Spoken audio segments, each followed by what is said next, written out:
Déjà, je remercie le Seigneur pour avoir dit un mot ce soir. Parce que quand je me suis baptisée, j'ai promis une chose au Seigneur, c'est que partout où j'irai, je dirai ce qu'il a fait pour moi dans ma vie. Et puis, ce soir, je ne vais pas vous dire comment j'ai rencontré le Seigneur, mais je vais plutôt vous expliquer ce qu'il a fait dans ma vie. Il y a 3 ans, je me suis baptisée, j'avais 17 ans. Et puis, je ne pouvais pas marcher du tout, j'étais dans une chaise roulante.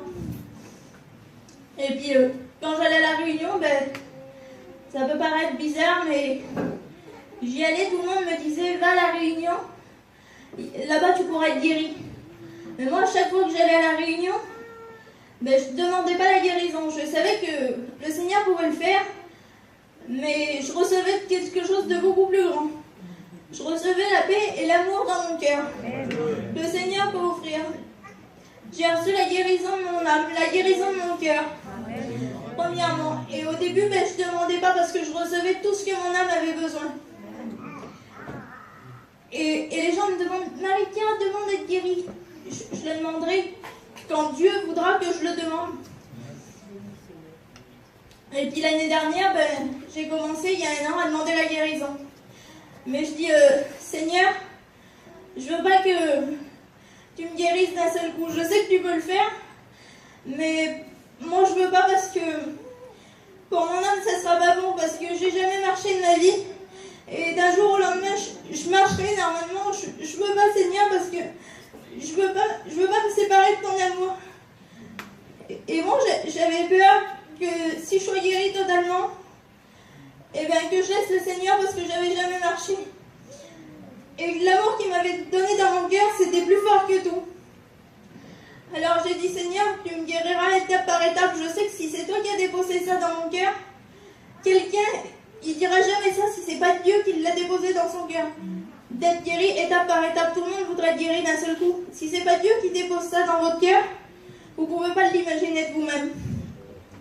Alors j'ai commencé à demander la guérison et petit à petit, j'ai commencé à pouvoir me mettre plus debout. Je pouvais pas du tout marcher avant. Et puis maintenant, je prends pratiquement plus ma chaise roulante. Je peux marcher avec le déambulateur, je vais à peu près partout. J'ai eu mon permis, tout. Ce soir, je suis venue tout seul. Et puis, je veux vous dire que si les gens ils veulent vous décourager, veulent vous mettre des freins dans n'importe quoi, ne vous laissez pas décourager parce qu'en vrai, il n'y a rien qui est impossible à Dieu. Même l'homme, là où il dit non, si Jésus il a dit oui, moi plein de fois on m'a dit non, ça Marika, ça ne sera pas possible. Mais dans ma tête, je me disais, c'est pas grave, Jésus m'a dit oui, donc ça se fera quand même. Et puis quelques temps il se passait, puis la réponse a été oui. Et puis je allais voir les gens, je fais, vous voyez, ça s'est réalisé parce que Jésus m'avait dit oui. Et puis, surtout, sachez que c'est Dieu qui reste souverain.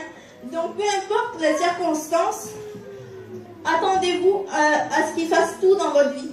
Il faut juste y donner entièrement votre cœur. Parce que quand vous êtes réellement sincère avec le Seigneur, ça prend le temps que ça faut. Mais il le fera. Je veux juste vous dire, le carburant de ma vie, c'est la foi. Et vous savez, la paix, c'est pas l'absence de problème. C'est la présence de Jésus. Amen. Bon Dieu.